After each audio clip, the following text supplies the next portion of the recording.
सिरसा का लक्ष्य coaching classes बना। एकमात्र विश्वसनीय संस्थान लक्ष्य कोचिंग क्लासेस में हरियाणा राजस्थान की बेहतरीन टीम के द्वारा अध्ययन करवाई जाती है। ऑफलाइन क्लासेस उपलब्ध, साथ ही अनुभवी टीम द्वारा निशुल्क स्टडी मटेरियल भी करवाया जाता है। उपलब्ध हरियाणा का एकमात्र संस्थान जिसने सबसे ज्यादा बेरोजगार युवाओं को दिलवाया रोजगार बिना देरी। आज ही चुनिए अपना लक्ष्य कोचिंग क्लासेस, सिरसा नजदीक बस स्टैंड ऑपोजिट तलवार हॉस्पिटल। मैं आपके बीच में अब बुलाना चाहूंगा राजस्थान से विधायक श्री बलवान सिंह पूनिया जी, जिन्होंने लंबे अरसे से किसानों के लिए राजस्थान में लड़ाई लड़ी है। श्री बलवान सिंह पूनिया जी। चौधरी देवीलाल जी के 108वें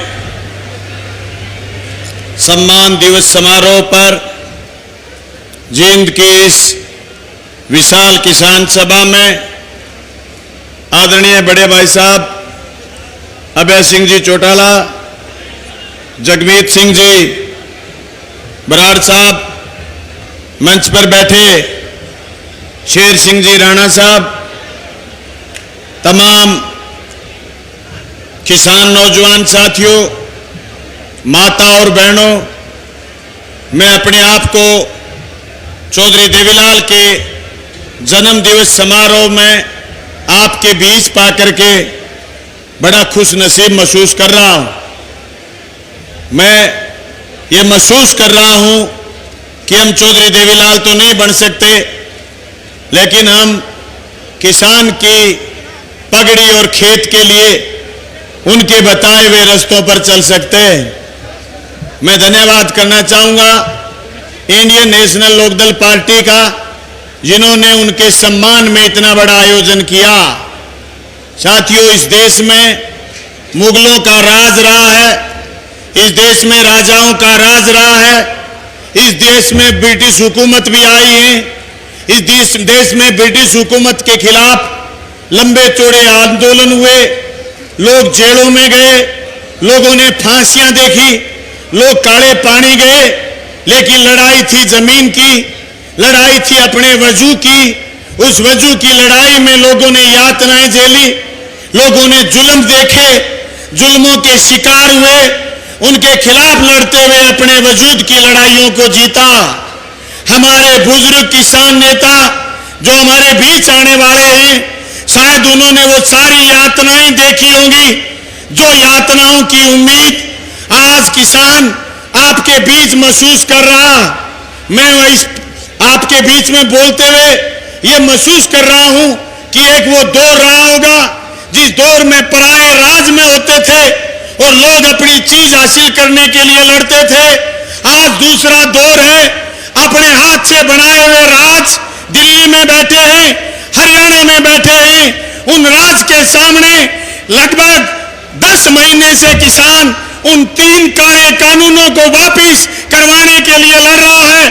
600 किसानों ने कुर्बानी दे दी, लोगों ने अपनी विधानसभाओं से इस्तीफा दे दिया।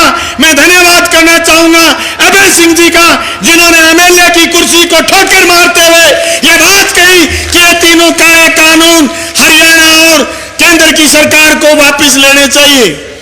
मैं साथियों आपके बीच इस बात का मुगालता करने नहीं आया कि अगले चुनाव में आप हरियाणा में इंडियन नेशनल लोकदल की सरकार बना दोगे, लेकिन चौधरी देवीलाल के संघर्षों को आगे बढ़ाओगे तो ये काम भी बड़ा नहीं, सत्ता बदल देना और सत्ता प्राप्त कर लेना। जरूरत आज इस बात की है कि जो किसान दिल्ली के चारों तरफ 4 बॉर्डरों पर बैठे हैं, वो किसान सम्मान के साथ घर वापस कैसे जाएं, कैसे मोदी जी की सरकार द्वारा बनाए हुए काले कानूनों को वापस करवाएं। उस कानूनों के चलते अगर हिंदुस्तान में वो कानून कायम रहे तो दोस्तों, ये जो मंडियां जिसके भीतर बैठ करके आप अपने अनाज की बोली सरकारी रेट पर करते हैं, जिन मंडियों के प्रांगण में बैठ करके आप बड़े बड़े जलसे कर रहे हैं, ये मंडी अदानी और अंबानी की हो जाएंगी, ये मंडी किसान की नहीं रहेगी। विपणन बोर्ड चला जाएगा, जल जंगल जमीन चले जाएंगे, हमारे बाजार चले जाएंगे। अगर कोई कोई मुगालते में है कि इन 3 काले कानूनों से सिर्फ किसान को नुकसान होगा, तो मैं दावे के साथ कह सकता हूं सबसे पहले वो किराना का व्यापारी मरेगा, जो हमारे को अनाज के बदले में जो सामान गाड़ी में पैक करके भेजता है, लिफाफे में खाने पीने का सामान पैक करके भेजता है, हमारे से पहले वो किराने का व्यापारी उजड़ेगा। इसलिए इस सम्मान दिवस में आप ये संकल्प लेके के जाएं नौजवान साथियों, किसान साथियों, कि जब तक काले कानून वापिस नहीं होंगे और देश में किसान की ताकत और मजबूत नहीं होगी, तब तक हम चैन से नहीं बैठेंगे। मैं चौधरी देवीलाल के उस बड़े कद को याद दिलाना चाहूंगा जिन्होंने ये कह दिया था कि ट्रैक्टर तो किसान का ऊंट गाड़ा है। आज ट्रैक्टर ट्राली बिना टैक्स के नहीं बचे हैं। आज हमारा अस्तित्व है बचा नहीं है, हमारा अस्तित्व खतरे में है। पगड़ी संभाल जटा, पगड़ी संभाल, तेरा लुट गया माल, तेरा लुट गया माल। चौधरी देवीलाल के जन्मदिन पर इस संकल्प के साथ घर जाएंगे कि हम हमारे वजूद की लड़ाई को मजबूती से लड़ेंगे। चलो रे साथी, चलो रे हमदम, चलो रे साथी, चलो रे हमदम, चलो कि मिलकर शोलों में गुल खिलाएं, चलो कि मिलकर गदर मचाएं। गदर मचाना काम है अपना, जे कोई पूछे नाम है अपना तो कह दो रे भाई बागी नाम है अपना। इस बगावत का नाम, व्यवस्था बदलने का नाम चौधरी देवीलाल था। आपका बहुत बहुत धन्यवाद, शुक्रिया।